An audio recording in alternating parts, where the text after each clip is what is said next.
మీ అందరికీ శుభం కలుగును గాక.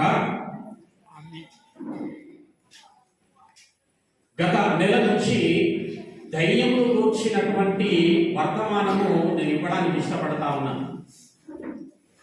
మరి గత నెలలో ఎంతమంది వచ్చినారో తెలియదు, కానీ ఈరోజు ఒకవేళ పోయిన నెల బాగా వాళ్ళు కూడా ఇక్కడ ఉండి ఉండవచ్చు. చాలా తక్కువ మంది వచ్చినారు. మరి ఒకవేళ చలే కనుక కారణం అన్నట్టయితే అది సరి అయినటువంటిది కాదు. అందరూ కూడా ఖచ్చితంగా రావాలా.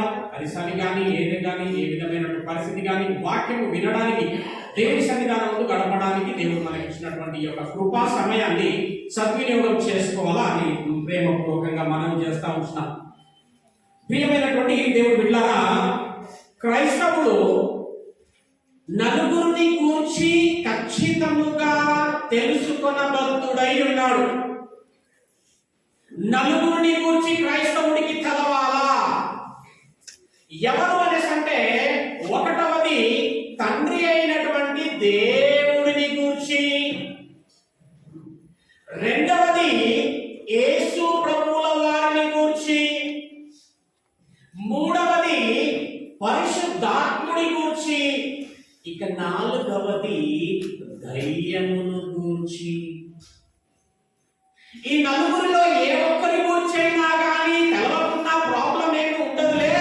ఎందుకు ఫలానా వారి గురించి తెలుసుకోవడము, అసలు ధైర్యం గురించి మనకెందుకు అని కానీ, పరిశుద్ధాత్మ గురించి మనకెందుకు అని కానీ, ఈ నలుగురి విషయంలో ఎవరిని కూడా తక్కువగా చేసి తెలుసుకోకుండా పర్వాలేదులే అనేటటువంటి వారమై ఉండరాదు.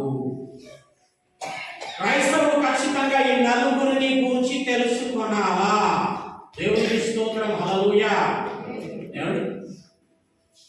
మనం తెలుసుకున్నాం. పోయిన నెలలో తండ్రిని గురించినటువంటి వర్తమానము మనము కాస్త మనము ఆ యొక్క ప్రస్తావనలోకి వెళ్ళినాం. ఎవరు తండ్రి అనేసి అంటే, సమీపింపరాని తేజస్సులో ఆయన మాత్రమే. తండ్రి కుమార పరిశుద్ధాత్మ మొదటి నుండి లేదు.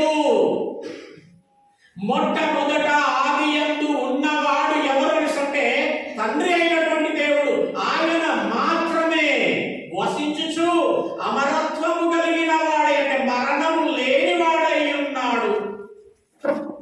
ఆయన కనిపించింది ఏంటంటే, నేను పిల్లలను కనాలా, నాకు పిల్లలు కావాలా అని ఎప్పుడైతే తను మనసులో యోచించినాడో, తను చేయక పిల్లలను కనినాడు.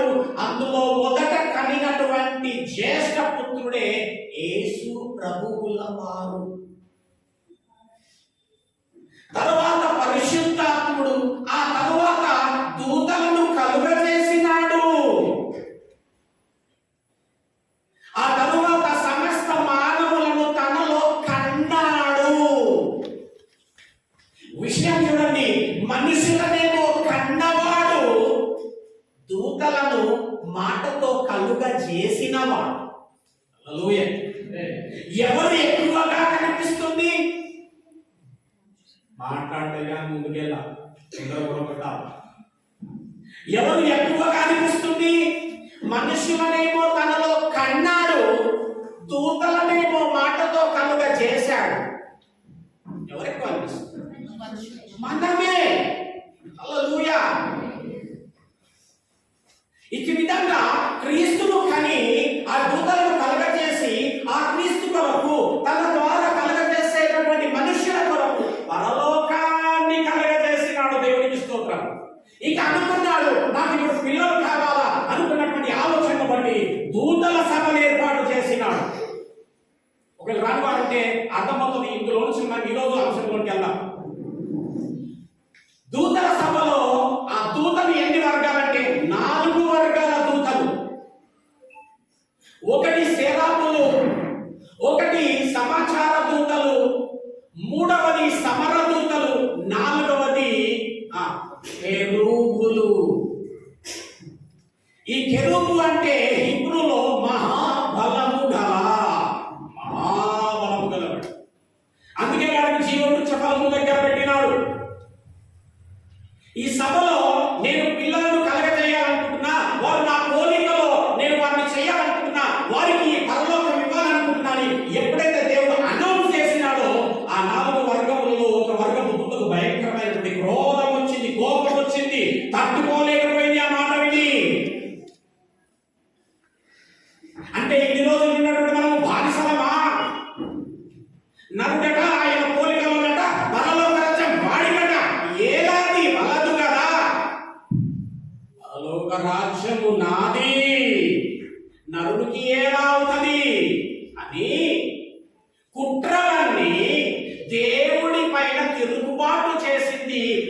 భయంకరమైన యుద్ధము జరిగింది పరలోకములో. అయినప్పటికీ దేవుడు వాటికి పరలోకాన్ని లోపరచలే, మనిషికే లోపరిచిన.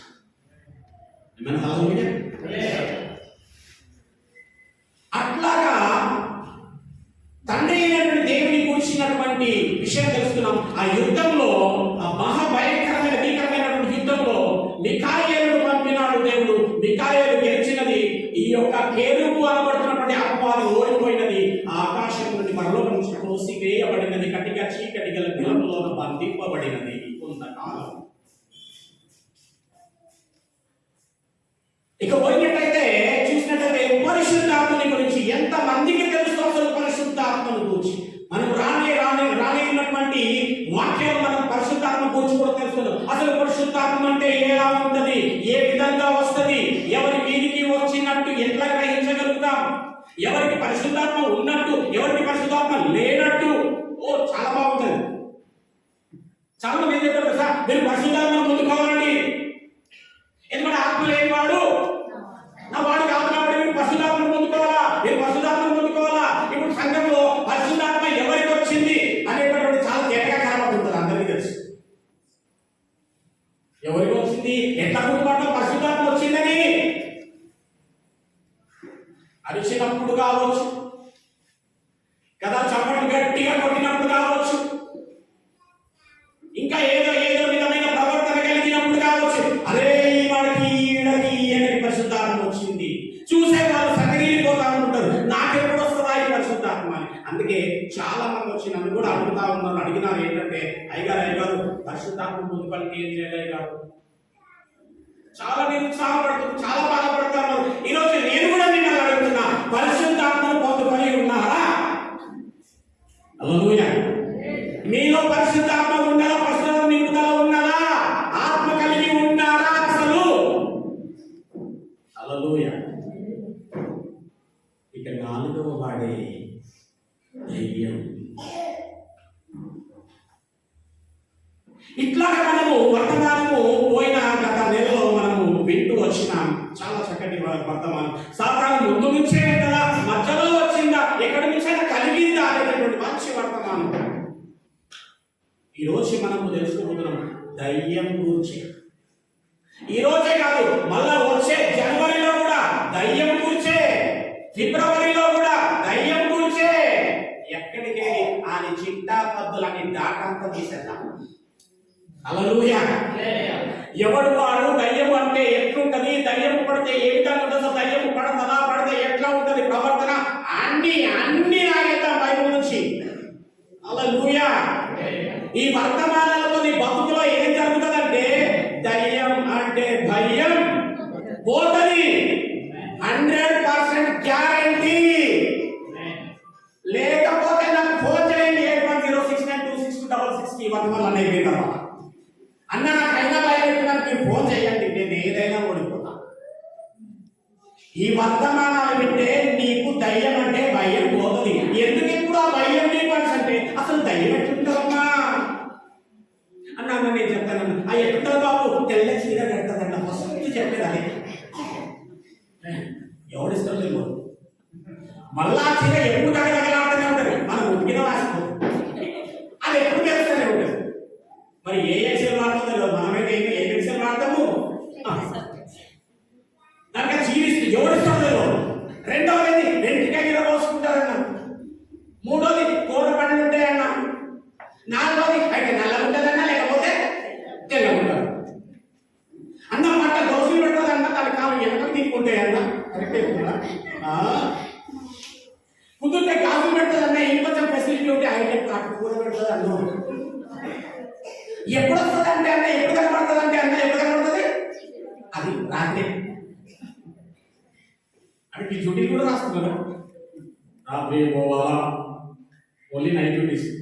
ఇప్పుడు మన పిల్లలంతా నైట్ డ్యూటీలే కదా, పగలంతా పడుకోవడం. పాపం పిల్లలు ఎవరికి ఫోన్ చేసినా లేవరు. హైదరాబాద్లో అయితే ప్రాముఖ్యంగా ఏంటంటే ప్రభు రాత్రే వస్తుందన్న. నీకు తెలిసిన ఈ విధమైన దయ్యము ఎట్లా ఉంటుందని నీకు ఎట్లా తెలుసు? ఎంతో మంది ఎన్నో సినిమాలు తీసినారు. దయ్యం, రాత్రి, ఈవిల్ డెడ్, మంత్ర, ఓ ఇంకా ఎన్నో టాలీవుడ్, హాలీవుడ్. విషయం తెలుసా, ఎంతమంది ఎన్ని సినిమాలు ఇప్పటి వరకు తీసినా అసలు దయ్యం ఎట్లుంటారు అనేటటువంటిది మాత్రం ఎవరూ చెప్పరు. ఎవరు చెప్పలేరు. నన్ను అడిగితే ఎవరు చెప్పరు. ఎవరు చెబుతారు దయ్యం ఎట్లుంటారంటే క్రైస్తవుడు ఒక్కడు మాత్రమే చెప్పగలడు దయ్యం ఎట్లుంటుందో. దేవునికి స్తోత్రం, హల్లెలూయా. ఏమండి, ఇలా ఉంటుందని కరెక్ట్ గా ఎవరు చెప్పలేరండి. నా మాట నమ్మండి. ఏంటో నేను చెప్పే ప్రతి మాట మీకు రెఫరెన్స్ చూపించి మరీ చెప్పడానికి ప్రయత్నం చేస్తా. ఈ దయ్యము యేసు ప్రభువుల వారు ఈ భూమి మీద పుట్టక మునుపే అది పరలోకమందు పుట్టేసింది కదా. నిల్వ మనం నేర్చుకున్నాం పరలోకమందు పుట్టిందని. అందుకే దయ్యం ఎట్లా ఉంటుందో యేసుకు తెలుసు. దయ్యం ఎట్లుంటుందో పరిశుద్ధాత్మకు తెలుసు. ఈ దయ్యమును గూర్చి దేవుడు బైబిల్లో రాయించినాడు. హల్లెలూయా. ఆయనకు తెలుసు, ఆ మర్మము తెలుసు. ఎలా చెప్పినాడండి దేవుడు? చూద్దాం. దానియేలు గ్రంథము ఫాస్ట్. నేను 45 minutes లో క్లోజ్ చేసేస్తా. 8:45 క్లోజ్ చేస్తాను. దానియేలు గ్రంథం 2:28 వచనము దేవుడు ఎలా చెప్పగలడండి? దానియేలు గ్రంథము 2:28 వచనము. అయితే ఆ మర్మములు బయలుపరచగల దేవుడొకడు. హల్లెలూయా. నీకు ఏ సత్యము బయలుపరచబడాలన్నా బిడ్డ బైబిల్ దగ్గరికి రా. ఇది సత్యం బోధిస్తుంది, ఇది నిజం మాట్లాడుతుంది, ఇది నిజం చెప్తుంది. మర్మములు తెలియచేయగలవాడు ఇదిగో పరలోకమందున్నాడు ఆ దేవుడు. ఆ పరలోకములో ఉన్న దయ్యం ఎక్కడెక్కడ తిరిగిందో తెలుసా? యోబు గ్రంథంకి వెళ్ళండి. యోబు గ్రంథం 3వ అధ్యాయం 6వ వచనం. యోబు గ్రంథం 3వ అధ్యాయం 6వ వచనం. యోబు 1:6. షార్ట్ గా ఇచ్చేస్తాను మెసేజ్ ఈ టైంలో. 1:6 యోబు. దేవదూతలు ఆ యెహోవా సన్నిధిని నిలుచుటకై దేవుడు ఏదైనా చెయ్యాలనుకుంటే దూతలన్నింటినీ ఒక చోట చేర్చి సభ పెట్టి చెబుతాడండి. దానికి ఉదాహరణ ఇదిగో ఈ వాక్యం. దేవుడు ఏది చేయాలన్నా సభ పెట్టి ఆ దేవదూతల సభలో అనౌన్స్ చేసి చేస్తాడు ఆయన. యెహోవా సన్నిధిని నిలుచుటకై ఆ దినమున అపవాది అగువాడు ఆ మీటింగ్ లో వారితో కలిసి వచ్చెను. యెహోవా అంటున్నాడు, ఏం అపవాది నీవెక్కడ నుండి వచ్చింది అని అడగగా అపవాది ఏమంటున్నా చూడండి, భూమి మీద ఇటు అటు తిరుగుతూ ఉంటాడండి. బాబు నువ్వెక్కడున్నావు? భూమి మీద ఉన్నావా? ఆడెక్కడ తిరుగుతాడంట? భూమి మీద తిరుగుతాడంట. హల్లెలూయా. ఏమండి, భూమి మీద తిరుగుతాడు వాడు కూడా. అంటే దూతల సభప్పుడు వచ్చింది అంటే దయ్యం ఎలాగుంటుందో దూతలకు కూడా తెలుసు అన్నమాట. సత్యం తెలవాలనుకుంటే బైబిల్ యుద్ధకు రావలసిందే. ఇది నీకు తెలియదు కానీ పిల్లలకు పిట్ట కథలు మాత్రం చెప్తావు. ఎవరు చెప్తావు పిల్లలకి? ఆడు పడుకోలేడు అనుకో, లేకుండా తినలేడు అనుకో, అప్పుడు అనుకో కథ చెప్తావు. అనగా అనగా అనగా అనగా అనగా అని చెప్పాలి. ఒక ఊరంట, ఊరి చివరిలో ఒక బావి ఉందంట. ఆ బావిలో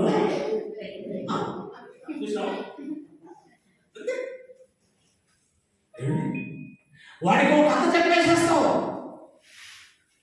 అయితే జాగ్రత్త, లేనిపోని పిట్ట కథను చెబితే వాడు ఏమనుకుంటాడో తెలుసా మనసులో రేపు, ఓహో అయితే మా అమ్మకు కూడా ఒక చిన్న కహాని కట్టిస్తే చెప్పేస్తా పిట్ట కథ అనుకుంటాడు. రేపు వాడు ఇంటికి లేట్ వస్తే ఎందుకురా ఎక్కడ పోయినా ఎంతసేపు అవుతుందని వాడు ఏం చెప్తాడు తెలుసా, మమ్మీ నేను వస్తున్నా రోడ్డులో ఒక యాక్సిడెంట్ అయింది. అసలు యాక్సిడెంట్ అయిందా, పెద్ద గుంపు కూడి పోలీసులు వచ్చిండ్రు, అందుకే మేము అసలు ఆడు పోయింది వేరే, అసలు వచ్చింది గుంపు కూడా వేరే మంచిగా ఉంది. కానీ ఏం అలవాటైంది, లేనిది చెప్పే పిట్ట కథలు అలవాటయ్యింది. బిడ్డ అట్లా లేనిది చెప్పకు, సత్యం చెప్పు. దేవుళ్ళలో ఉన్నట్టు బైబిల్లో ఉన్నట్టు వాక్యాన్ని చెప్పండి పిల్లలకి. దావీదుకి అట్లానే చెప్పినారు. వాక్యం చెప్పినందునే దావీదు శూరుడై నిలబడ్డాడు. అంత చిన్నవాడు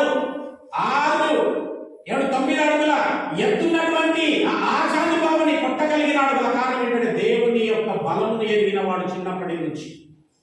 దేవుని యొక్క పరాక్రమమైనటువంటి కార్యములు విన్నటువంటి వాడు కనుక దేవుని బలము ఎరిగినటువంటి వాడు కాబట్టి వెళ్తూ గ్రౌండ్లోకి వెళ్తుంటే ఏమన్నాడంట, కవచం పెట్టుకోయా, ఖడ్గం పట్టుకో, డాలు పట్టుకుంటే ఏమన్నాడంట, యుద్ధము నాది కాదు దేవుడు అన్నాడంట. దేవునికి స్తోత్రం. బైబిల్లో ఉన్నటువంటి మాటలు చెప్పు. ఆ బైబిల్ మాటలను కూడా ఏమని చెప్తారంటే చాలా మంది, నీకు కథ చెప్తే ఏం కథ అంటే ఏం కథ, మోసే కథ చెప్తా ఈరోజు. మోసే చెప్పాలా, మోసే మోసే లేడా? ఈరోజు మీ పిల్లలు మీ అందరికి ఈరోజు ఆదాము కథ, ఆదాము లేడా? బైబిల్లో కథలు కాదు, వాస్తవాలు. ఏమున్నాయి బైబిల్లో? వాస్తవాలు, కథలుగా చెప్పకూడదు. కాబట్టి ఏమైనటువంటి వాళ్ళ దయ్యమును గురించి తెలుసుకోవలసినటువంటి అవసరత ఎంతైనా ఉన్నది. ఎందుకంటే మనము సాతాను తంత్రములను ఎరుగని వారము కాము, అనులాగున ఉండాలి. అంటే ప్రతి క్రైస్తవుడు నాకు సాతాను తంత్రములు నేను ఎరుగుతానయ్యా, నాకు తెలుసు అనేటటువంటి వాడుగా ఉండాలా. దేవునామానికి స్తోత్రం.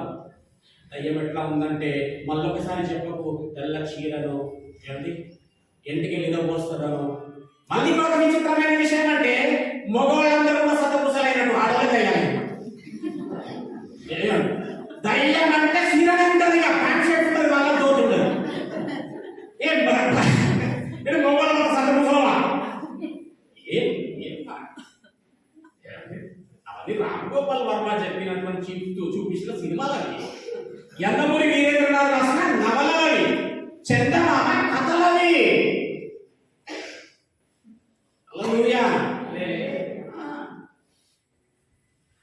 అట్లా ఉండదు దయ్యం. ఏమండి, నువ్వు నేను అనుకుంటున్నటువంటి రూపం కాదు దయ్యం రూపం. ఎందుకు దయ్యం అంటే భయం పోతుంది వర్తమానాలు విని అంటే, నా దేవుని వాక్యము ధైర్యాన్ని ఇస్తుంది, భయాన్ని ఇవ్వదు. హల్లెలూయా. ధైర్యాన్ని ఇస్తుంది, భయాన్ని ఇవ్వదు. అందుకే వాక్యం యొద్దకు రావాలా. మనకు సత్యము తెలియచేయబడాలని దేవుడు యేసు ప్రభుల వారు అన్ని విషయములు ఆయన బిడ్డలమైనటువంటి మనకు తెలవాలని ఆయన ఈ లోకములకు వచ్చి మరణించి ఈ లోకమును గెలచి, చాలా జాగ్రత్తగా పరమునకు వెళ్ళి, పరలోకమునకు వెళ్ళి అక్కడ తండ్రి కుడి పార్శ్వమందు ఉన్నటువంటి 7 ముద్రలు గల గ్రంథమును విప్పి చదివినాడు. ఆ 7 ముద్రలు గల గ్రంథంలో ఏమున్నదో తెలుసా? సంభవింపబోవు సంగతులు. ప్రకటన 5వ అధ్యాయం 101వ వచనం చదవండి. సంభవింపబోవు సంగతులను. ఈ సంభవింపబోవు సంగతులు తెలవట్లేదని యోహాను గారు ఏడుస్తా ఉంటారు. అక్కడ చూడవా, ప్రకటన 5వ అధ్యాయం 1వ వచనం. అక్కడ ఎందుకు చూద్దాం ఒక్కసారి, చెప్తున్నారు కాబట్టి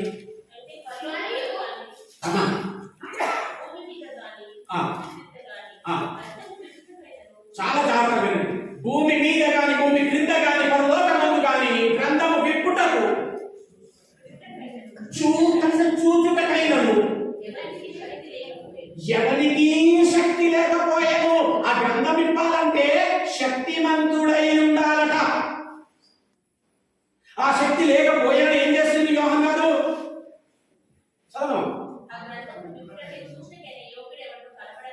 కనబడలేనందున నేను బహుగా ఏడ్చుచుండగా ఏం చేసినట్ట యోహాన్ గారు? మామూలుగా ఏడవలే, బహుగా ఏడ్చినాడు. ఎందుకు ఏడ్చినాడు తెలుసా? అయ్యో, ఈ సంభవింపబోయే సంగతులు కనుక తెలవకపోతే బతుకేంటి నడవది, రేపేమవుతుంది అనేటటువంటి తెలవకపోతే మా పరిస్థితి ఏంటి? అయ్యో, ఆ గ్రంథము విప్పగలవాడు ఎవరు లేరే అని యోహాను గారు ఏడుస్తా ఉన్నారు. నీవెందుకు ఏడుస్తా ఉన్నావు? ఎందుకు ఏడుస్తా ఉన్నావు? నా జీవితంలో ఇది రాలేదని, ఇది కాలేదని, ఇది పోలేదని, ఇది చూడలేకపోతున్నానని, ఇది పొందలేకపోతున్నానని ఈ లోక సంబంధితమైనటువంటి దుఃఖము మనకుంటే, యోహాను గారికి దైవ సంబంధితమైన దుఃఖం ఉన్నది. దేవునికి స్తోత్రం. దుఃఖపడేవారు దేని గురించి పడితే దాని గురించి దుఃఖపడడం కాదండి. ఇటువంటి ఇంపార్టెంట్ రాసుకోండి. దేని గురించి పడితే దాని గురించి దుఃఖపడితే కాదు ధన్యులు. నీ దుఃఖంలో దేవుని ప్రణాళిక ఉండాలా, నీ దుఃఖంలో దేవుని ఇష్టం ఉండాలా, నీ దుఃఖంలో దేవుని చిత్తం ఉండాలా. ఈయన ఉన్నది దేవుని ప్రణాళిక, చిత్తంతో కూడిన దుఃఖము. ఏంటో తెలుసా? దేవుని ప్రణాళిక ఏంటి? సర్వమానవాళి రక్షింపబడాలి. మరి సంభవింపబోయే సంగతులు తెలియకపోతే రక్షింపబడతారు ఎట్లా? అసలు విషయమే తెలియకపోతే రక్షణ మార్గంలో ఎట్లా ఉంటుంది? ప్రభువా, అయ్యో, దీన్ని విప్పగలవాడు ఎవరు లేరా అని ఏడుస్తుంటే ఆ 24 పెద్దలలో ఒకడు వచ్చి, ఏడవకు, యూదా గోత్రపు సింహం ఇదిగో దాని నుంచి ఒకడు వచ్చుచున్నాడు, లోకము జయించి వస్తున్నాడు, ఆయన విప్పగలడు, నువ్వు ఏడవకయ్యా యోహాను. దేవునికి స్తోత్రం. వెళ్ళినాడు, పరలోకంకి వెళ్ళినాడు. తండ్రి కుడిపార్శ్వమున ఉన్న 7 ముద్రలు గల గ్రంథము తీసినాడు, చదివినాడు. అందులో సంభవింపబోయే సంగతులన్నీ తెలుసుకొని పరిశుద్ధాత్మకు బోధించి, ఆ పరిశుద్ధాత్మను ఈ లోకములోని సంపూర్ణంగా పంపి అపోస్తలుల ద్వారా రాయించినటువంటి గ్రంథం ఇది. అందులోనే రాయించినాడు దయ్యం రూపం ఎలా ఉంటుంది.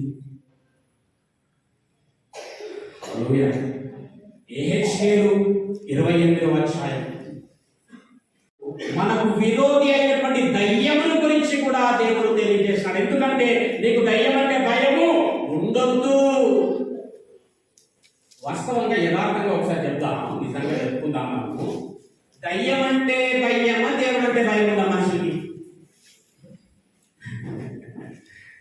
వాస్తవం చెప్పాలంటే దయ్యం అంటేనే భయం, దేవుడు అంటే చెప్పాలా ఏ రైతులే, ఏ గాలే, పర్వాలేదులే, కృకుంది కదలే, కనబడుతున్నాడా, అయినా ఏమన్నాడు కదా, క్షమించువాడు కదా, కనికరము కదా, ప్రేమమయుడు కదా. ఇవే తెలుసు. వెనక కొన్ని పోస్టర్లు ఉన్నాయి. రోషము గలవాడు, దహించు అగ్ని, బహుక్రోధము గలవాడు, అతి భయంకరుడు. ఇప్పుడు వచ్చే రాకడలో అమ్మే పేర్లు ఉంటాయి. హల్లెలూయా. దయ్యం అంటేనే భయం, దేవుడు అంటే భయం లేదు. ఎందుకో తెలుసా? ఈ విధమైనటువంటివి అసత్యమైనటువంటివి వింటూ మనసులో అంతా కూడా దయ్యంను కూర్చే పెట్టుకుంటున్నాడు. మనసులో నీవే కాదు, నీ పిల్లలు కూడా రాత్రి బాత్రూంలో పోయినామంటే ఏమంటారు? అమ్మ నువ్వు రా. ఎందుకు? అక్కడ దయ్యం ఉంటది, ఏదో ఉంటది. ఆ ఏదో కాదు, దయ్యమే అన్న మనసులో. ఏదో బూచి అన్నావా? బూచి అని కూడా చెప్పిన పిల్లలకి బూచొస్తుంది, చూ అన్నావా అంటావు. ఇప్పటి నుండి అట్లాంటి బంద్ చేయండి, పిల్లలకు నేర్పించకండి. హల్లెలూయా. అటువంటి చూచు బియ్యావట ఏమేమి ఉన్నది, ఇది చేస్తాలన్నీ. హల్లెలూయా. దయ్యం ఎలా ఉండిందో ఒకసారి మనం చూసుకుందామండి. నీకు దేవుడు అంటే భయం ఉండాలి కదా. అందుకే నాకు ఇచ్చిన బాధ్యత ప్రకారంగా నాకు యెహెజ్కేలులో నా ప్రారంభ ఆత్మీయ దినముల్లో నాకు దేవుడు మాట్లాడేది తెలుసా? నేను యెరూషలేము యొద్దకు, ప్రజల యొద్దకు నిన్ను పంపుచున్నాను. ఏది ప్రభు అంటే చూపించిండు? నేను నివసించే కాంపౌండ్ ని. హల్లెలూయా. హల్లెలూయా. నా టార్గెట్ ఏంటంటే నా ఇల్లు, నా ఇంటికి తెలవాలి ఫస్ట్, నా కుటుంబానికి తెలవాలి ఫస్ట్. సత్యం ఏందో, సత్యంలో నాటపడాలని నిలబడాలా. దయ్యం అంటే భయం ఏముంది చూడండి. అది చూద్దాం ఇప్పుడు ఒకసారి. 11వ వచనం చూడండి, 28:11 యెహెజ్కేలు. దేవుని తోటయగు ఏ దేవులో నీవు ఉంటివి?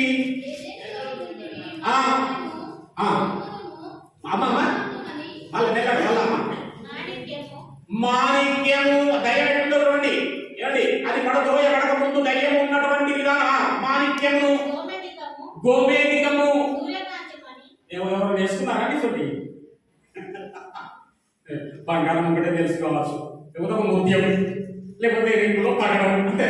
అక్కడ చూడండి, నవరత్నాల చేత పొదిగింపబడి గోమేధికము, రత్నవర్ణపు రాయి, సులిమాని రాయి, మరకతము. అసలు పేరు కదా కొన్ని ఒక 4 నీలము, పద్మరాగము, మాణిక్యము, అమూల్యమైన రత్నములతో, బంగారముతోను నీవు అలంకరింపబడి ఉన్నావు. ఓ దయ్యమా, నీవు నియమింపబడిన దినమున పిల్లల గ్లోబులు వాయించువారును ఉండిని. అది వస్తుంటేనట ఇట్లాగే కార్పెట్ పరిచి పిల్లల గ్లోబులు ఊగుతుంటే ఇవన్నీ నవరత్నాల చేత పొదిగింపబడి అట్లా వచ్చేదంట దయ్యం. పడక మునుపు ఉన్నటువంటిది ఆ పరలోకంలో ఏముంటే అంటే సామెతలు 8వ అధ్యాయం 31వ వచనం. పరలోకమందు దానికి ఉన్నటువంటి ఉండాలన్నది అక్కడ రాసుకొని అభిషేకింపబడిన కెరూబు. కెరూబు అంటే మహాబలము గల, అది దేవుడి చేత అభిషేకింపబడి నవరత్నముల చేత పొదిగింపబడి అది వస్తుంటేనే పిల్లల ప్రోగులు ఊరుతూ స్వాగతం పలికేవారంట దయ్యం. హల్లెలూయా. దయ్యం రూపం గలగల ఉంటాం ఏమండి.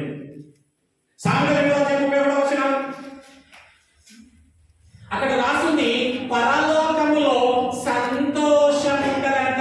పరలోకం చేసి దేవుడు సంతోషించినాడంట. పరలోకంలో ఏముంటదంటే సంతోషము. ఎప్పుడు చెప్పండి, పరలోకంలో సంతోషం ఉంటది. పరలోకంలో ఉన్న సంతోషము భూమి మీద ఉండదు. ఇది తెలుసు దయ్యానికి. కొడితే కొట్టాలా, పరలోకాన్ని కొట్టాలనిపిస్తుంది.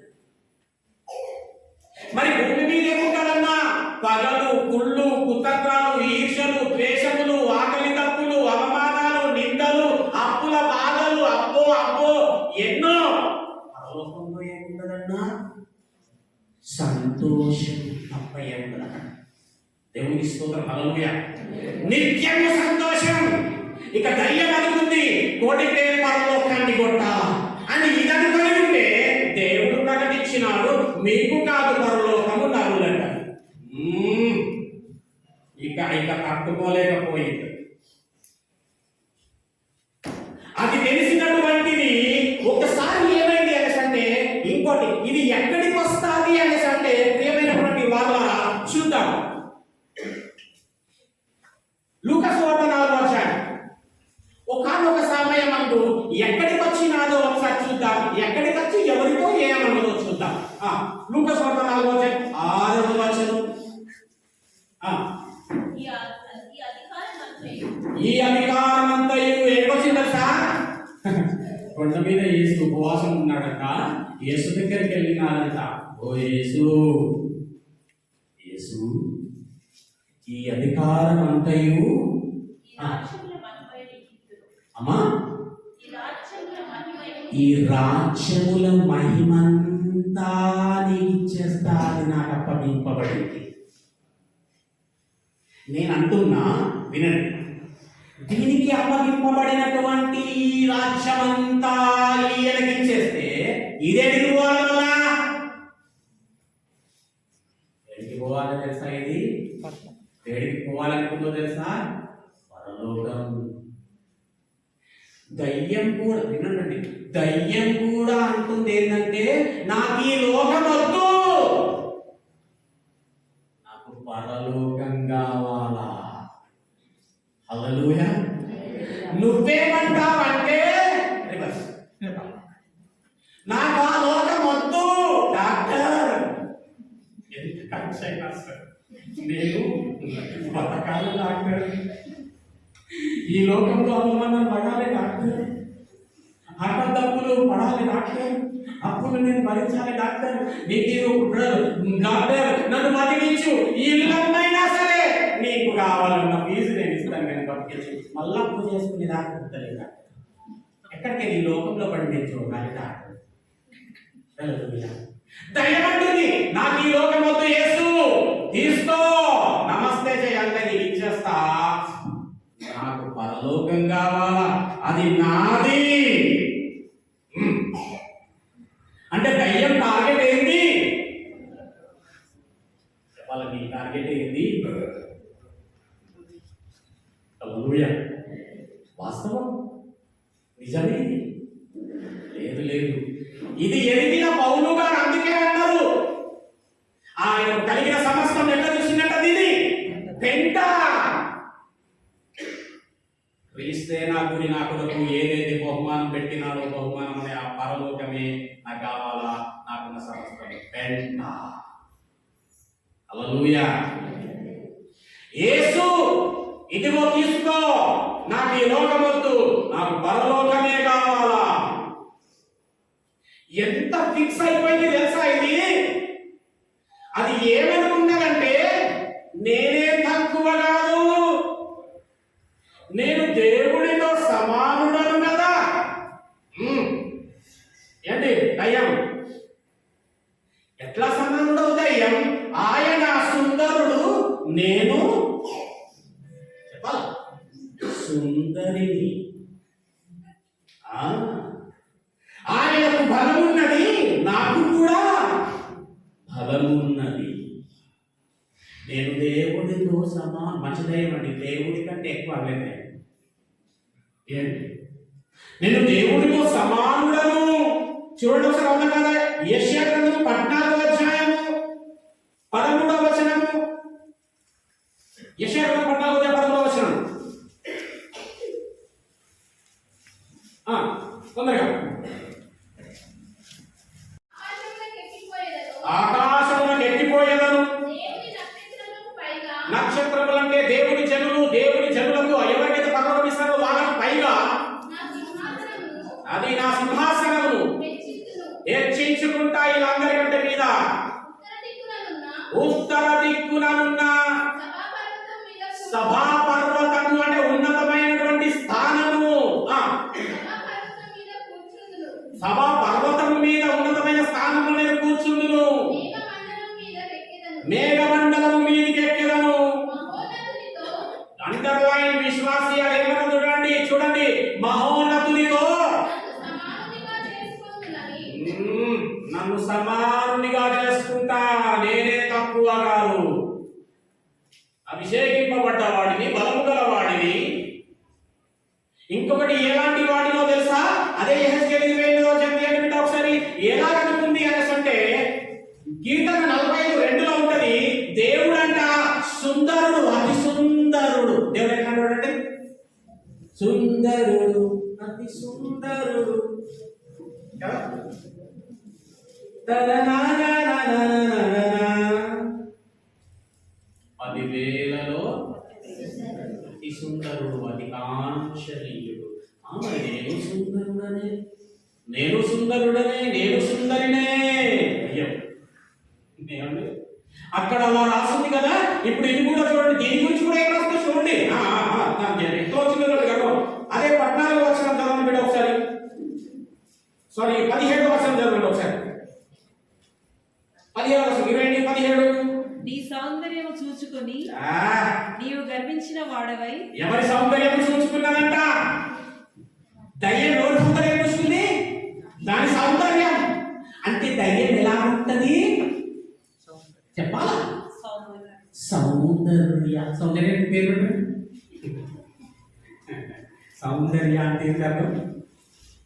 సుందరి, అందగత్తె, అందము. ఈ దయ్యమంట తన సౌందర్యమును చూచుకొని, అంటే పడద్రోయమునకు దయ్యం ఎలాగుంటే అంటే సౌందర్యముగా. హల్లెలూయా.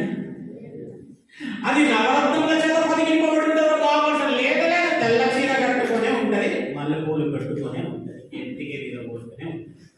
దానికి ఎంటికే తీయాలనిపిస్తే ఎంతో చూస్తుంది, కట్టపుల్లతో చూస్తుందట. ఏంటి అయితే ఒకసారి ఓ దయ్యమంట ఒకటి వెంకటపోయి అని మీద పడ్డదట. ఇది రీసెంట్లీ జరిగినటువంటి ఒక సంఘటన ఒక దగ్గర. అయితే ఆ దయ్యము ఎర్ర చీర కట్టుకుని ఉండేది.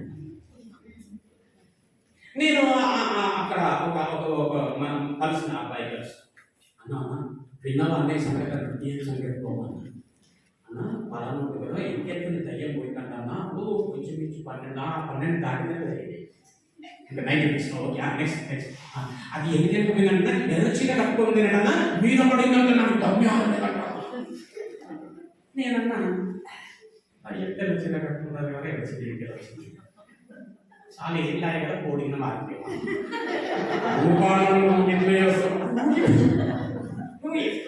కట్టుకోదాం నలుగురు అడుగుతాం దయ్యం చీర కట్టు కొత్త ఎర్ర చీర చెప్పామంటే కోడి కింద మారిందేమో బాబా. అయితే డ్రెస్ కోడ్ లేకపోతే డ్రెస్ కోడ్ అన్న మారిందా లేదు అని అంటే అది దసరా సీజన్. ఏ షాప్కి గొడవకి వెళ్ళిపోతుందో పంపించి ఏమైనా చేయండి ఎరసి వచ్చింది అదే కడితే జీవోగా అలాగే దయ్యం ఎట్లుంటుంది అనేసి అంటే సౌందర్యం మహాందగతి. ఇది ఏమనుకుందంటే పరలోకములో ఉండగా ఆ పరలోకము కొరకు ప్రభువు పైకి ఎప్పుడైతే దాడి చేసిందో, యుద్ధములకు వెళ్ళిందో, ఎంత ధైర్యం చూడండి దాన్ని. ఆ మీటింగ్ కాగానే బయటకు వచ్చి ఇంకొకరిని దూతలను పోగు చేసుకొని నాతో చెయ్యగలమండి తండ్రి కొడుకులను వేసేద్దామందది 12 ఉంది. మధ్య చెప్పిన యుద్ధం వెళ్ళిందానే మీరికి. ఎప్పుడైతే ఆ యుద్ధంలో దేవుడు మిఖాయేలును ఆజ్ఞాపించి పంపినాడో అది మిఖాయేలు చేత 10 నామములు బట్టి ఎప్పుడైతే ఓడిపోయినదో, పడద్రోయబడినదో, ఏమిటి ఆ బంగారంతో ఆ రత్నములతో అలంకరింపబడినటువంటి ఇది, అభిషేకింపబడినటువంటి ఇది ఎప్పుడైతే పడద్రోయబడినదో, తోసేయబడకమునకు మహాందగత్తె అది. అయితే ఆ అందమును చూసి ఏం చేసిందంట? అది గర్వించి. సామెతలో ఉంటది, గర్వము నాశనమునకు నడిపిస్తుంది, నాశనమునకు మూలం. జరిగింది ఇక్కడ కెరూబుకు అదే. ఎప్పుడైతే హృదయంలో గర్వించిందో అది పడద్రోయబడింది. దాని చదవండి బిడ్డ అక్కడ ఏష్కేలు 15వ వచనం చదవండి ఒకసారి. ఇప్పుడు అక్కడ నుంచి చూడండి ఏమేమో దాని రూపం ఏమేమో చూడండి ఒకసారి. నీ తేజస్సు చూచుకొని నీ జ్ఞానమును చెరుపుకుంటివి. ఏమైపోయింది? అందమైన దాని రూపం అంటే చెరిగిపోయింది. రూపాన్ని చెదరగొట్టుకున్నది గర్వము చేత. దానికి ఇవ్వబడినటువంటి ఆ జ్ఞానమంతా చెరపం. హల్లెలూయా. కావున నేను నిన్ను చాలు. ఇక దేవుడు అనుకున్నాడు, నా పైననే తిరుగుబాటు చేసినావే, ఇక నీ రూపమంతా కూడా చెదిరిపోవాలా. సౌందర్యంగా ఉన్న నీవు చెదిరిపోవాలా.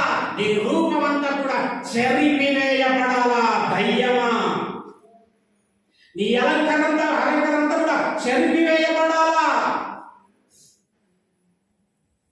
దాని రూపమంతా కూడా చంపేసుకుంది.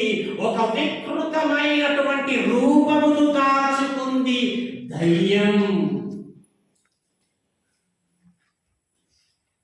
ఎలాగుంటుంది దయ్యం? దాని ముఖము సింహము వలె, దాని శరీరం అంతా చిరుతపులి మచ్చలను పోలి, ఎలుగుబంటి పాదములను కలిగి, నానా విధములైనటువంటి కొన్ని రకములైనటువంటి జంతువులను ఒక్క దగ్గర చేస్తే ఏ విధంగా ఉంటుందో ఆ భయంకరమైనటువంటి రూపంలోనికి మారిపోయింది దయ్యం. ప్రకటన 13వ అధ్యాయం, ప్రకటన 13. బిడ్డ దయ్యం రూపం ఇట్లా అట్లా ఉంటుందని ఎవరు చెప్పలేరు.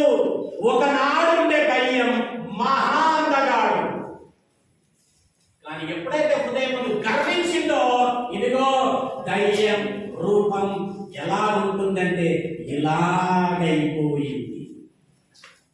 హల్లెలూయా. రెండవ వచనం చదవండి ఒకసారి. 13:2 ప్రకటన. నేను చూసిన ఆ ముఖము, అమ్మా, నేను చూసిన ఆ ముఖము నేను చూసిన ఆ ముఖము చిరుతపులిని పోలి ఉండెను. చిరుతపులిని పోలి ఉండెను. దాని పాదములు ఎలుగుబంటి ఎలుగుబంటి పాదముల వంటివి. అయిపోయినాయి. దాని నోరు సింహపు నోరు వంటిది. నోరు సింహపు నోరు వంటిది. దానికి ఆ ఘటస్వరము, ఆ గడ సర్పము దానికి ఆ గడ సర్పము బలమును, తన సింహాసనమును గొప్ప అధికారము ఇచ్చెను. పడద్రోయబడినటువంటి దాని రూపమంతా కూడా చెదిరిపోయింది. ఏ విధంగా మారిపోయిందంటే దేవుడు అన్నాడు, ఇదిగో దయ్యమా, నీ రూపమంతా నానా రకముల జంతువులను కలిపితే ఎలా ఉంటుందో అలాగైపోతావు. దేవునికి స్తోత్రం. హల్లెలూయా. రూపమంతా చెరిపేస్తుంది. సింహమును పోలినటువంటి ముఖము, చిరుతపులి యొక్క శరీరం యొక్క ఆ యొక్క శరీరము అన్ని మచ్చలతో,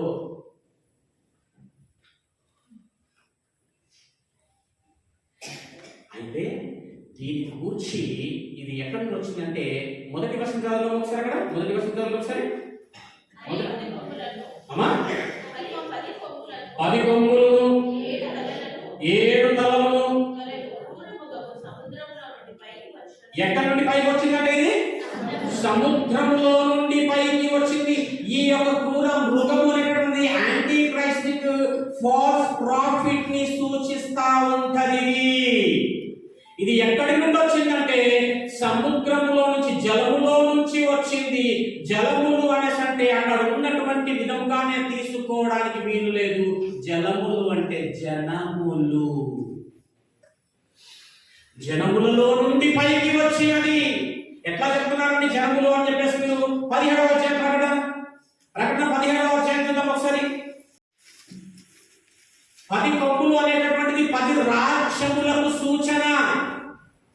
దేవునికి విరోధమైనటువంటి రాజ్యములకు సూచన 10 కొమ్ములు. చూద్దాం ఒకసారి 17వ అధ్యాయం 14వ వచనం. 1వ వచనం ఫస్ట్ ఏముందో, ఆ 7 మాటలను పట్టుకొని ఉన్న 7 దేవదూతలు ఒకరు వచ్చి నాతో మాట్లాడుతూ ఇలాగ చెప్పారు, నీవు ఇక్కడికి రమ్ము, విస్తార జలముల మీద కూర్చున్నావు. 14వ వచనం చదవండి. 14. ఆ మృగము వీరు గొర్రెపిల్లతో యుద్ధం చేయదు కానీ గొర్రెపిల్ల ప్రభువులకు ప్రభువును రాజుగా ఉన్నందున తనతో కూడా ఉండిన వారిని, పిలువబడిన వారి, పిలువబడిన వారి, ఏర్పరచబడిన వారి, నమ్మకమైన వారి ఉన్నందున ఆయన ఆ రాజ్యములను జయించును.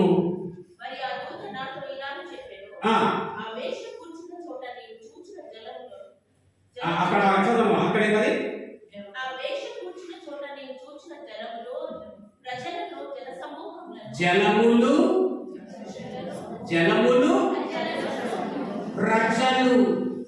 జలములు అంటే ప్రజలు, ప్రజలలో నుండి వస్తది, వచ్చినటువంటిది. ఇది దేనికి సూచన అనేసి అంటే ఏమండి, సాతాను యొక్క క్యారెక్టర్ కి సూచన. ఇది బాగా అర్థం చేసుకోండి.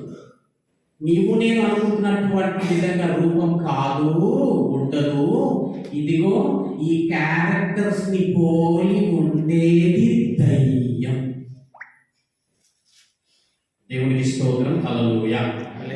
మరి దయ్యం ఎప్పుడైనా ఏమైనా చూసినారా అండి అంటే చూసినారా? ఎవరు చూసిన ఉండరు, అందరు ఎవరు ఉంటారు, చెప్పేటోళ్ళే ఉంటారు, ఇట్లు ఉంటారు, అట్లు ఉంటారు. మరి చూసిన బాబు అంటే చూడలేదు. హల్లెలూయా.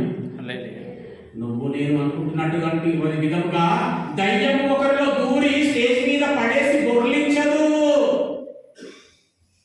హల్లెలూయా. ఏం పేరు నీ పేరు? నా పేరు వీణా అనదు. ఎక్కడికి వచ్చినావు? అలానా దగ్గర నుంచి. ఎన్నేళ్ళు చచ్చిపోయి? 3 ఏళ్ళైంది. అంటే చనిపోయిన ఒక మనిషి మరలా వచ్చి దయ్యంగా ఒక మనిషిని ఆవరించాడు. వాస్తవమా కాదా? ఒకసారి తెలుస్తుంది. ఇప్పుడు అమ్మంటే కాదంతో కాదంటామనుకుంటారు. చనిపోయిన ఒక మనిషి మరలా దయ్యంగా వచ్చి ఒకరిని ఆవరించాడు. ఎప్పుడు చచ్చిపోయినావు? 3 ఏళ్ళైంది. ఎంతమంది పిల్లలు? 2 పిల్లలు. ఎట్లా చచ్చిపోయినావు? కాల్చుకొని చచ్చిపోయినా. ఎందుకు వచ్చినావు? దీన్ని తీసుకుపోతా. వాస్తవాలేనా? చెప్పేది ఉంది కదా? అవునా కాదా? చనిపోయిన వారు మరలా తిరిగి వచ్చి అట్టి విధంగా మనుషులను ఆవరిస్తున్నారా లేదా? లేదేంటి? వస్తున్నాయి కదా. హల్లెలూయా. నేను చెప్పబోయే వర్తమానాల విషయంలో మీరందరూ ఒకటి జ్ఞాపకం పెట్టుకోండి. ఎవరిని ఏ సేవకుని నేను మనసున పెట్టుకొని చెప్పరు. బైబిల్లో ఏముందో అది చెప్పి నాకు అప్పగించిన బాధ్యతలు సంఘమందు నేను నెరవేరుస్తాను. అంతే నా డ్యూటీ. హల్లెలూయా. అంతెందుకు, ఆదికాండం నుంచి ప్రకటన వరకు చనిపోయిన ఒక మనుషుడు మరలా ఒక మనిషిని ఆవరించినట్టుగా ఎక్కడైనా ఉంటే చెప్పండి, నేను సేవ బంద్ చేస్తాను. హల్లెలూయా. అవగాహన తెచ్చుకుందాం, అవేర్నెస్ తెచ్చుకుందాం. వాక్యం అంటే ఏంటో, దయ్యం ఏంటి, పరిశుద్ధాత్మ ఏంటి, యేసు ప్రభు ఏంటి, తండ్రి ఏంటి, ఒక అనుభవంలోనికి వస్తామనుకున్నా. ఎన్ని రోజులు ఈ అబద్ధమనే భ్రమలో ఉంటావు అంటున్నా. అబద్ధం నిన్ను భయపెట్టిస్తుంది, సత్యం నిన్ను ధైర్యపరుస్తుంది.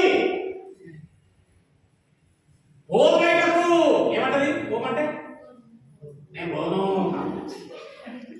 యేసు నామములో పొమ్మని ఆజ్ఞాపిస్తున్నా. ఏమంటది?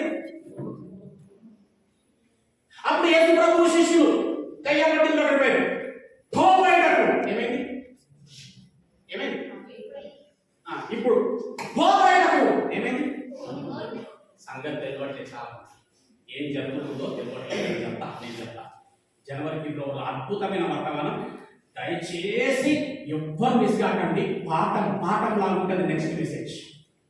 పాఠం నేను చెప్తున్నాను కదా, మొత్తం భయమని దానికి చెక్కబడిపోతుంది జీవితంలో.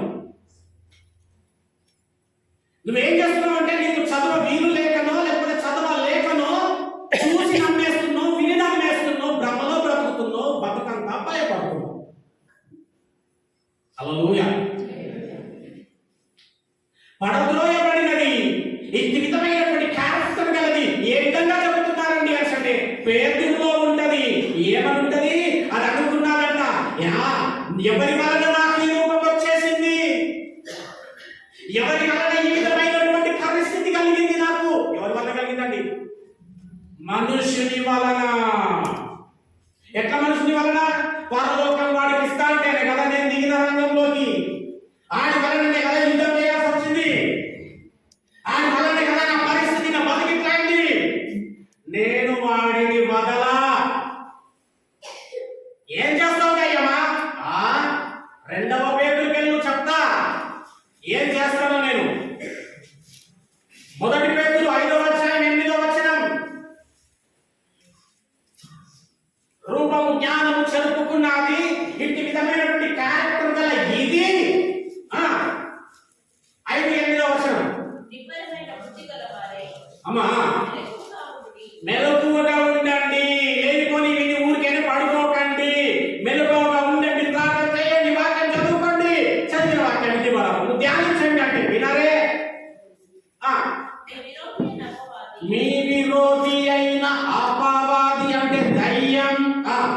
గర్జించు సింహం వలె ఏం వలే? వాడి క్యారెక్టర్ అది సింహం. వాడి క్యారెక్టర్ అట్లా అయిపోయింది. ప్రకటన చదివిన 10వ అధ్యాయంలో సింహంలో రండి, గర్జించు సింహం వలె ఎవరిని మృంగుదునా అని వెదుకుచూ తిరుగుచున్నాడు. ఎందుకు? వీడి వలననే నా బతుకిట్ట మారిపోయింది. వీడే కనుక లేకపోతే పరలోకం నాకే అవుతుందే కదా. ఇప్పటికీ కూడా పరలోకాన్ని నేను వదల. ఏ మనుషుని కూడా దేవుని యందు నిలబడనివ్వ. నేను ఎట్లా ఏం చేస్తానంటే ఏర్పరచబడిన వారిని సైతం ఏం చేస్తా? పడదోస్తా. నా సత్తా ఏదో చూపిస్తా. విడుదలను ఈ కటిక చీకటి గల బిలాము నుండి నీ కుమారుల విషయంలో నేను సత్తా చూపిస్తా. విడుదల ఒకసారి అంటే 1000 సంవత్సరములు కొద్ది కాలము బంధింపబడినది, ఇంకా కొద్ది కాలం అది విడువబడింది. ఇప్పుడు ఎక్కడుంది అనేసి అంటే ఎక్కడుంది దయ్యం? పాడుబడ్డా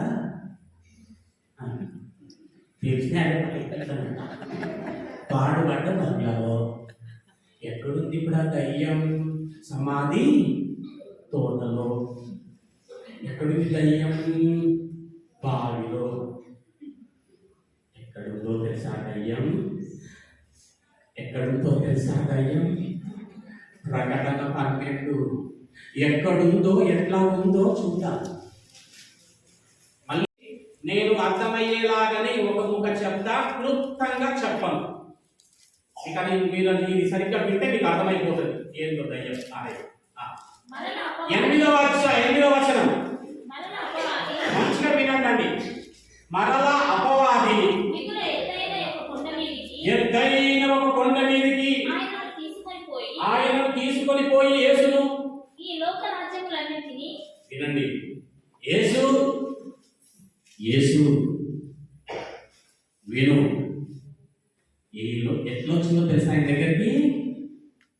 సౌందర్యం అన్నీ అలంకరించుకొని యేసు యొక్కకు అలా వచ్చి యేసు చదువు. ఈ లోక రాజ్యములన్నిటినీ వాటి మహిమను ఆయనకు చూపి యేసు నీవు సాగిలపడి నాకు నమస్కారము చెయ్యు. ఎట్లా చేస్తావో తెలుసా యేసు? నువ్వు సాగిలపడి అంటే ఎట్లానండి? సాష్టాంగముగా నీవు నమస్తే పెడితే నీ కాళ్ళు నీ చేతులు నా కాళ్ళకు తాకాలి. యేసు సాష్టాంగ నమస్కారం అంటే అదేనండి బాబు. యేసు నువ్వు సాగిలపడి నాకు నమస్కారము చెయ్యు, ఈ లోక రాజ్యముల మహిమంతా నీకు ఇచ్చేస్తా. యేసు ఏమి నమస్కారం చెయ్యు యేసు. ఎవరు లేరు ఇక్కడ, ఎవరు చూడరు ఇక్కడ, ఎవరు ఇక్కడికి రాలేరు యేసు. ఒక్కడనే, నేను ఒక్కడనే, మనం ఇద్దరమే ఉన్నాం. ఒక్కసారి సాగిలపడి నమస్కారం వాదన జరిగింది అక్కడంతా. ఒక్కసారి నమస్కారం చెయ్యి, ఈ లోక రాజ్యం మేమంతా నీకు ఇచ్చేసేస్తా అంటే యేసు అన్నాడంట. యేసు వానితో ఏ సాతానా పొమ్ము, ప్రభువైన నీ దేవుడికి మొక్కి ఆయన మాత్రమే నమస్కరింపవలని మొక్కవలని నీకు తెలవదా అనగానే సాతానా అన్నాడట, ఏ యేసు మొక్కవా అయితే ఇదే కొండ మీద కూర్చుంటా నీ అనుకున్న నీ బిడ్డలందరినీ ఈ కొండ మీదకి నడిపించుకొని మొక్కించుకోనమంటావా? నీవు మొక్కుతావా? జరిగింది అక్కడ. నీవు మొక్కుతావా? నీ కొడుకులందరినీ కుమారులందరినీ ఈ కొండ మీదకి రప్పించుకొని మొక్కించుకోనమంటావా? ఏమి యేసు?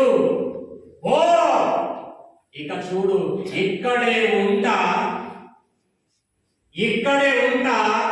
మనుషులందరినీ ఇక్కడికి రప్పించుకుంటా, నాకు రప్పించుకుంటా. కొండ మీద కూర్చుంది కోటి కాదు, దెయ్యం. అర్థమైందా? ఇంకా ఎంతమంది కొండలేనికి పోతలేదు, కొండ మీద ఎక్కి కూర్చుని అలంకరించుకుని పోతే కాదు ధైర్యం. నీవు మొక్కలేదనుకో యేసు, అనేకులను ఇదే కొండ పైకి నడిపించుకుంటా, మొక్కించుకుంటా. మొక్కుతావా, మొక్కించుకున్నామంటావా? కూర్చుని ఎంతో మంది కొండ మీదికి ఎక్కి మొక్కుతున్నారు. హల్లెలూయా.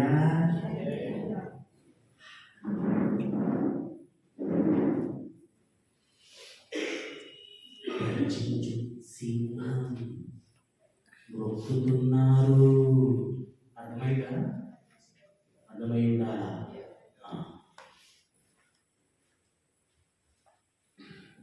రూపాయి కింద పడగానే తీసి చెప్పాలా? మొక్కుతున్నారు. అందుకే దేవుడు అన్నాడు, దేవునికి నీ సిరికిని దాసుడు కాదు, ఒక్కదానికే ఉండాలి. ఇది మనకు కావాలా? ఏ ఒక్క పలుపలి కాబట్టి ఎవరిని మొక్కుతున్నా? ఇంకా ఇంకా ఇంకా ఇంకా కుళ్ళ ఒక అర్థం కాకపోతే చేయబడి దేవుడికి స్తోత్రం. ధైర్యం. అంతేకాని అవునా కాదా ఒక్క రిఫరెన్స్, రైట్? మొదటి 2వ కొరింథీ 4వ అధ్యాయం 4వ వచనంలో పౌలు గారు చెప్పినారు. అది ఏం చేస్తుందో, ఏమంటారో దాన్ని ఈ దీంతో మీకు ఫుల్ క్లారిటీ చూపించేద్దాం. 2వ కొరింథీ 4వ అధ్యాయం 4వ వచనం. దేవుని స్వరూపి అయ్యున్న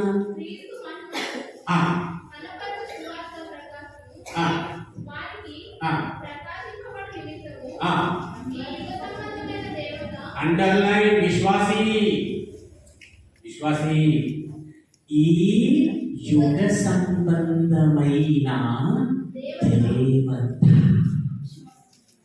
అండర్లైన్.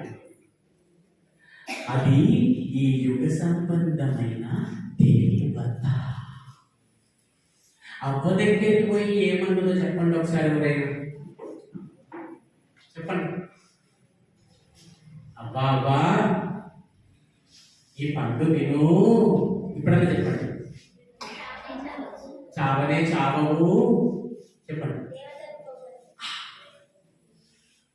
అవ్వా చస్తాడని చెప్పినాడా నీ ప్రభువు? చావు, ఈ పండు తిను, నువ్వు దేవతగా అయిపోతావంటే నాలా వెళ్ళిపోతావు. అంటే ఎప్పుడైతే ఎవరైతే దేవుని ఆజ్ఞను అతిక్రమిస్తారో దాని జాబితాలోనికి వెళ్ళిపోతున్నవారు. అది యుగ సంబంధమైన దేవత. పొందలేదెత్తి కూర్చుంది, ఎందరినో నడిపించుకుంటుంది, ఎందరినో మొక్కించుకుంటుంది. ఇక్కడ కూడా హల్లెలూయా. నీ ప్రభువుకు మాత్రమే మొక్కవలెను, పైసలకు కాదు. లక్ష్మి దేవత. ఎందుకంటే గట్టి గట్టి పోగలవుతుంది, మెల్లగా ఎత్తించిన. హల్లెలూయా. దేవునికి స్తోత్రం. భయపడకండి. నీవనుకుంటున్నట్టుగా ధైర్యం ఉండదు, నీవనుకుంటున్నట్టుగా ఎక్కడ ఉండదు. అది మన మధ్యలోనే ఉంటుంది, నీ మధ్యలోనే ఉంటుంది. నీ తలంపులను చెరిపేస్తుంది. జాగ్రత్తగా గమనించు.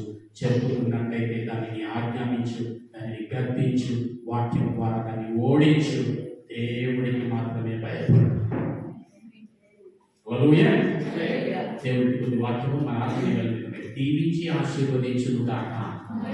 ఆమేన్.